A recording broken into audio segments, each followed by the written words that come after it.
Lawrence Becker was a friend and kind of a mentor to me. Yes, that's true. And I also was very, in my thinking about Stoicism, I was very heavily influenced by his book A New Stoicism from back in 1998, first published 1998. And yeah, that's a huge influence, huge impact here. Yeah, I guess I just wanted to ask, like, because I will admit fully, I haven't even read the book yet, but I've got so many people recommending it to me. I have to read it. I have to do it because I know that it comes at high recommendation by pretty much everyone. Becker's book. Yeah, yeah. What was the biggest influence that you received from his way of thinking about Stoicism? First of all, please remember, don't feel dispirited, but this is a difficult book. This is heavy-duty academic philosophy. It is very serious. It's not a popular handbook, popular manifesto of Stoicism. It's a really, really hard philosophical book.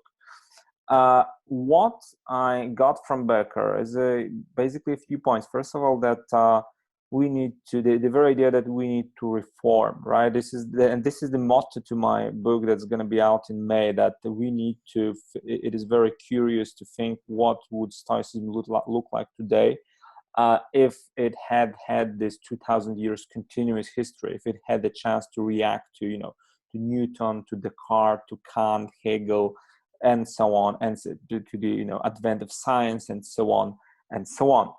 So this idea that we need to, in a way, think up Stoicism again, try to express it today, kind of make up for the time lost. So this is one of the absolutely basic ideas, but also that there is the problem with nature, that following nature is a problematic concept, and we shouldn't simply repeat that without second thought, because it is a much more complicated thing today than used to be back then.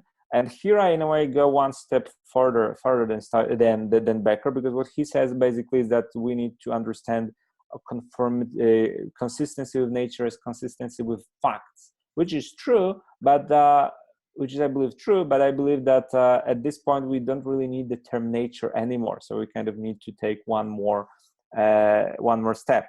What he says about science, that science is in a way provider of the input data for our ethical and practical reasoning, and that again is an expression, is a present day expression of nature, of the ancient concept of nature.